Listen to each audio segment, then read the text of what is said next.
माँ की ममता पर आधारित ये कहानी जो कि हर माँ अपने बच्चे से बहुत प्यार करती है। आइए सुनते हैं ये कहानी। रात के 2 बज रहे थे। फ़ोन की रिंग बजती है। 26 साल का आनंद नींद से जाग बड़ा खुश होकर फ़ोन को रिसीव करता है। खुश इसलिए होता है क्योंकि उसकी नई नई गर्लफ्रेंड बिना टाइम देखे कभी भी उसको फ़ोन कर देती है। फ़ोन की दूसरी तरफ से आवाज़ आती है, जन्मदिन मुबारक हो बेटा। आज मेरा बेटा पूरे 26 साल का हो गया है। मैं बहुत खुश हूँ। माँ की आवाज़ सुनते ही आनंद के चेहरे के एक्सप्रेशन बदल जाते हैं। वो गुस्से में बोलता है, माँ तुझे समझ नहीं आता क्या? इतनी सी बात के लिए मेरी नींद खराब कर दी। यह बात तो तू मुझे सुबह भी बोल सकती थी। इतना कहकर वह फ़ोन काट देता है।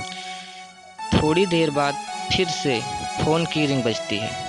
आनंद फिर से फ़ोन उठाता है और इस बार फ़ोन पर पापा होते हैं। आनंद इस बार आराम से बात करता है।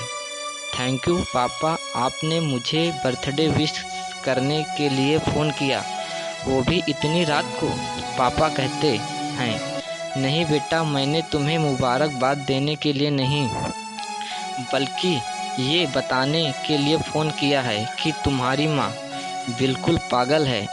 वो इतनी पागल है कि पिछले 1 महीने से मुझे हर दिन तेरा बर्थडे याद दिलाती आ रही है।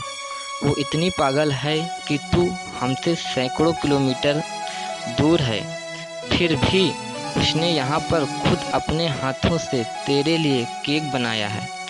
ऊपर से ये जिद कर बैठी है कि जब तक तुझे विश नहीं कर देती तब तक ना खुद खाना खाएगी ना मुझे खाने देगी।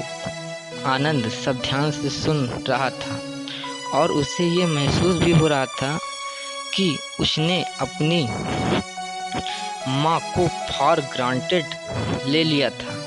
वो बोला, नहीं पापा, माँ बिल्कुल पागल नहीं है। पापा कहते हैं, नहीं बेटा, तू अपनी माँ के पागलपन को नहीं जानता, मैं जानता हूँ। वह तो 26 साल पहले ही पागल हो गई है।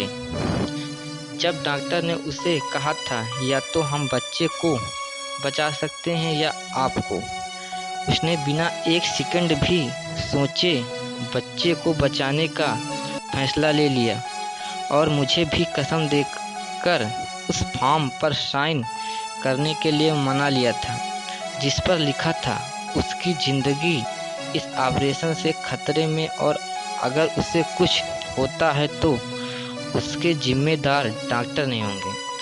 अब तू ही बता, बिना तुझे देखे जो औरत तेरे लिए मरने को तैयार हो जाए उसे हम पागल नहीं कहेंगे तो क्या कहेंगे? इतना कहकर पापा ने भी फ़ोन रख दिया। आनंद ने भी अब यह महसूस किया था कि वह जो कर रहा था